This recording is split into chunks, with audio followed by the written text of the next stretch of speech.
É isso, o Ministério da Economia divulgou agora à noite em Brasília um conjunto de medidas para reduzir o crédito e a liquidez na economia. O ano era 1990. O Brasil passava por uma crise econômica que já durava anos, com direito à hiperinflação que chegava em torno de 80% ao mês. Foi então que Fernando Collor de Mello, primeiro presidente eleito pelo voto direto, depois de quase 30 anos, teve uma ideia brilhante, junto com toda a sua equipe econômica, para tentar resolver o problema da hiperinflação do Brasil. Eles resolveram confiscar o dinheiro de todo mundo. Mal ele sabia que essa ideia levaria muitas pessoas a falirem, a infartarem e até mesmo a cometerem suicídio. No vídeo de hoje você vai conhecer a história do confisco da poupança dos brasileiros. Eu sou o Marcelo, fica comigo que depois da vinheta eu te conto.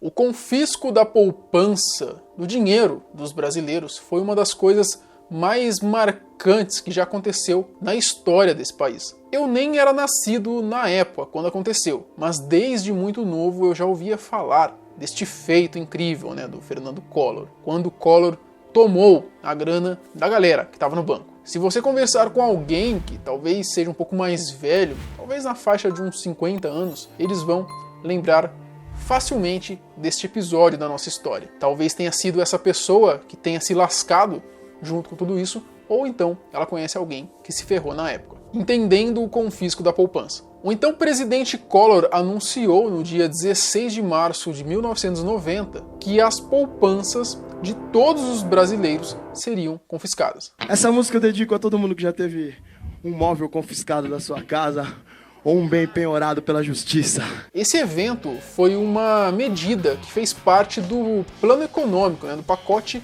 econômico de Collor. Ele tinha feito isso junto com a sua ministra da Fazenda na época, Zélia Cardoso de Mello, no dia seguinte já à sua posse. Ou seja, o cara já entrou fazendo merda. Que merda. Ele fez isso para tentar controlar, melhorar a economia do país, que vinha mal das pernas. Esse novo plano econômico dele tinha sido o quarto já, em apenas 5 anos. Os anteriores tinham sido o plano ali cruzado, em 86, o Bresser, em 87, e o Verão, em 89. Todos esses foram no governo anterior, no governo Sarney. Eles fracassaram miseravelmente na missão de tentar estabilizar a economia. Pois bem, esse novo pacote econômico foi batizado de Brasil Novo. É novo, realmente, novo mesmo, E foi popularizado como Plano Collor, que eu gosto também de chamar de Plano Merda. Incluía, entre outras medidas de estabilização, a troca da moeda, que na época foi de cruzado novo para cruzeiro, a criação de impostos sobre operações financeiras, o congelamento de preços e salários por 45 dias, olha lá o discípulo de Sarney, o aumento das tarifas de serviços públicos, então o gás ficou mais caro, luz, telefone, entre outros, e a extinção de 24 empresas estatais e a demissão de 81 mil funcionários públicos. Pelo menos uma coisa boa aí, No entanto, foi a medida de confiscar o dinheiro da galera que pegou mal pra caramba, Pegou geral de surpresa e foi um grande fiasco. E também foi o motivo da revolta da população. Aí você pode estar se perguntando: ô Marcelo, mas como assim, cara? O que seria esse confisco da poupança? O cara pegou mesmo o dinheiro do pessoal? Não é possível isso. Bom, esse confisco da poupança, ele consistia na retenção temporária dos depósitos realizados em cadernetas de poupança. Traduzindo, a sua grana ficaria presa no banco durante algum tempo, determinado ali pelo governo. Na prática, a ideia do governo era de que só seria permitido sacar até 50 mil cruzados novos, que era a moeda na época, cerca de R$ 8.500 mais ou menos daria em valores atuais. Tipo, você poderia ter 350 mil cruzados ali na poupança, mas você só poderia sacar no máximo 50 mil e nada mais. Cadê o meu dinheiro? Bom, qualquer valor acima desse limite ficaria retido durante um período de aproximadamente 18 meses. Nesse período, o dinheiro confiscado ele teria ali uma correção monetária, e juros de 6% ao ano. O 0,5% que a poupança rende mesmo, hoje. Não, hoje nem isso rende, eu acho. Além disso, quando fosse liberado, o valor confiscado em cruzado seria já convertido em cruzeiro, que seria, no caso, a nova moeda do país. Bom, e foi nesse rolê que muita gente se ferrou, tá ligado? Falou que o cara deixou em cruzado, aí depois ele liberou para alguns.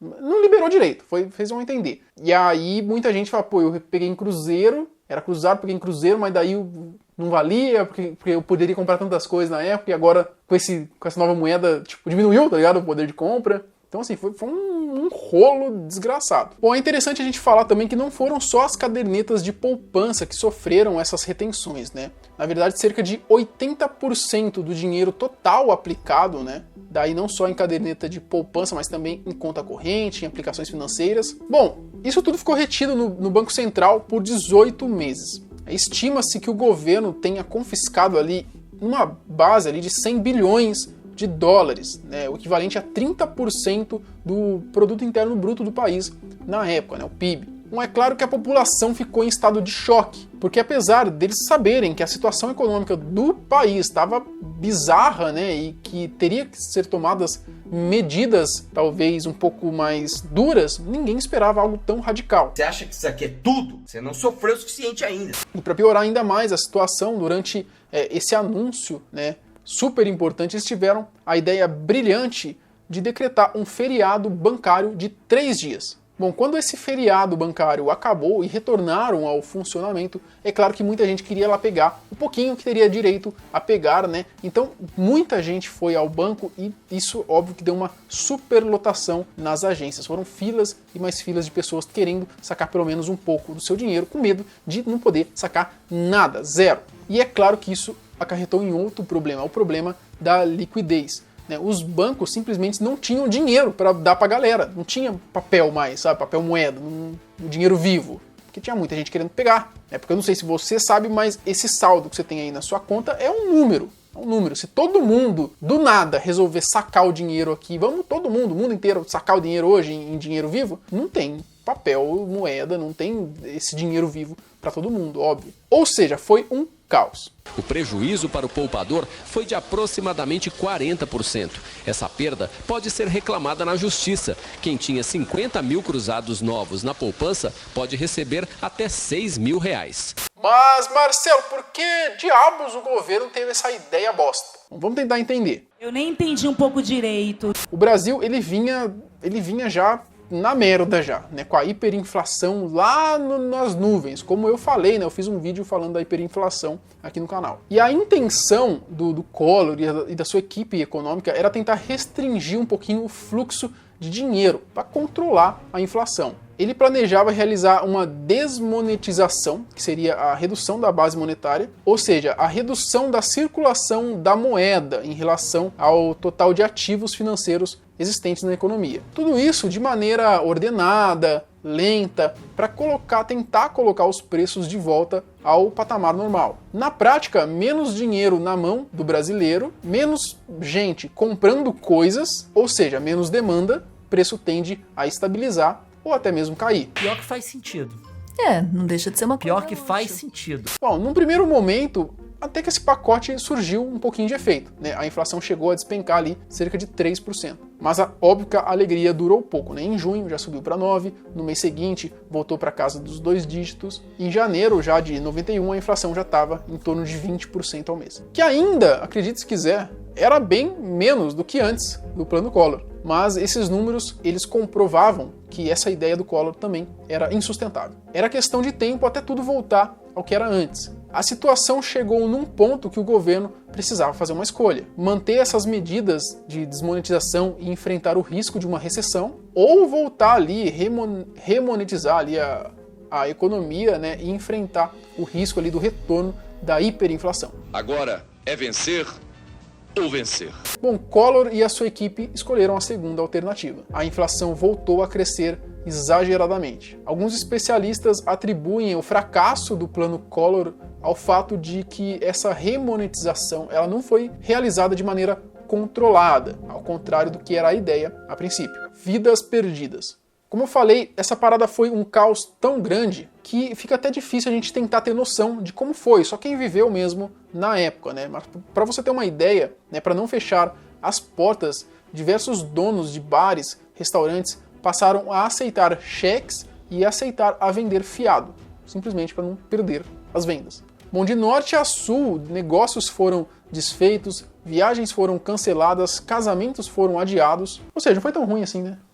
O casamento foi adiado, O prejuízo, dizem os especialistas, foi incalculável e, na maioria dos casos, irreversível. Bom, por todo o Brasil, milhares de empresários eles não tiveram como honrar seus compromissos. Eles foram obrigados a suspender pagamentos, a demitir funcionários. A maioria foi à falência. O plano Collor não só congelou preço, mas congelou ativos financeiros. O que é o ativo? Conta corrente, poupança.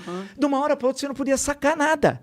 Você precisava pagar o salário dos funcionários da tua empresa. Não tem jeito, você não conseguia pagar. Foi uma loucura. E no dia 19 de março, apenas 3 dias depois do anúncio desse pacote econômico, de acordo com a UOL, um dentista do estado do Rio de Janeiro ele se suicidou com um tiro no ouvido. A sua família contou à polícia que ele caiu em depressão quando ele soube que as suas economias depositadas na caderneta da poupança tinham sido bloqueadas. Mano, é por isso que tem muito velho que prefere guardar dinheiro debaixo do colchão hoje em dia. Porque deixar, é um trauma ainda, né? Tem um trauma. Bom, com o dinheiro, ele planejava comprar um apartamento em Niterói para os seus filhos. E, infelizmente, esse não foi um caso isolado. Muita gente fez a mesma coisa.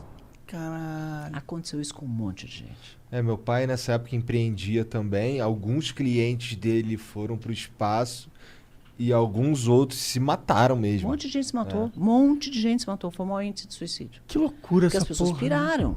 Devolução das poupanças confiscadas. Bom, vocês viram que o plano Collor, em geral, além de não ter alcançado os resultados esperados, foi um fracasso. E além disso, muitas pessoas não conseguiram até hoje, até os dias de hoje, a devolução das suas perdas. Essas perdas foram causadas porque, segundo o que os donos das poupanças dizem, a remuneração da poupança na troca da moeda de cruzeiro novo para cruzado não foi feita devidamente. Como eu disse, alguns reclamavam que essa conversão não foi feita direito e aí eles acabavam recebendo menos do que eles tinham antes, o poder de compra deles tinha caído drasticamente. Enfim, cara, foi um desastre. O novo índice deveria valer a partir do dia 16 de março de 1990, mas os bancos usaram o novo percentual, que era bem menor que o anterior, para corrigir os depósitos desde o dia 1º.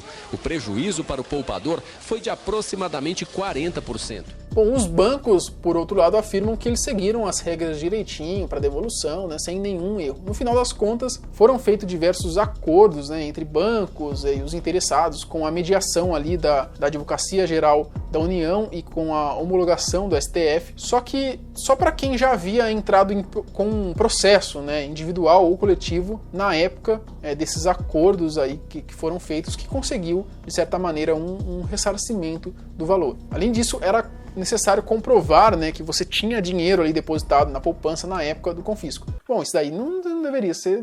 Quem tinha que provar isso aí, o banco deveria saber, Não sei que tinha que provar. O banco teria que provar que pagou menos. Bom, o valor do acordo ele chega a 11 bilhões no total, sendo que, em média, cada pessoa ali deveria receber em torno de 10 mil reais. Os ressarcimentos começaram a ser pagos só em 2018.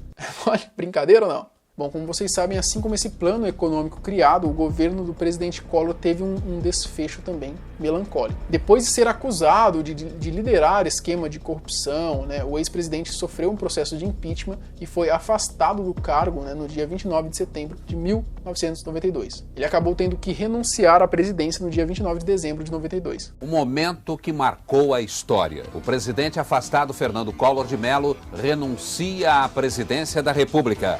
Manuscrita pelo próprio presidente afastado, a renúncia. Levo ao conhecimento de Vossa Excelência que nesta data e por este instrumento renuncio ao mandato de presidente da República, para o qual fui eleito nos pleitos de 15 de novembro e 17 de dezembro de 89. O Collor ainda teve seus direitos políticos cassados por 8 anos, mas como aqui é Brasil, depois de cumprido essa punição, ele conseguiu, por conta da amnésia que o brasileiro tem, a se eleger senador por Alagoas em 2006. E ele está no cargo até hoje. Aqui é o Brasil! Brincadeira ou não? A Dilma não se elegeu também lá? Não, ela se candidatou, Não se elegeu, não. Ela se candidatou a governadora de Minas, né? Não, senadora. Senadora? Por Minas? Não sei se foi por Minas, ela se candidatou a senadora, mas não ganhou, não. Que tava tudo muito fresco, né, mano? É. Que do Collor também não demorou muito, não. Não, o Lula aí, velho. Condenado, não tem chance de ganhar a presidência em 2022, velho. É, cabuloso, né? Brasileiro é cabuloso mesmo, velho. Onde houver a justiça brasileira, vai haver injustiça. Brasil não é para principiantes. Mas e aí? Seus avós, seus pais, eles tiveram a grana deles retida pelo governo Collor? Eles conseguiram recuperar tudo ou não? Você conhece alguém que passou por isso? Comenta aqui embaixo. Muito obrigado por seguir o vídeo até aqui. Até o próximo. Tchau.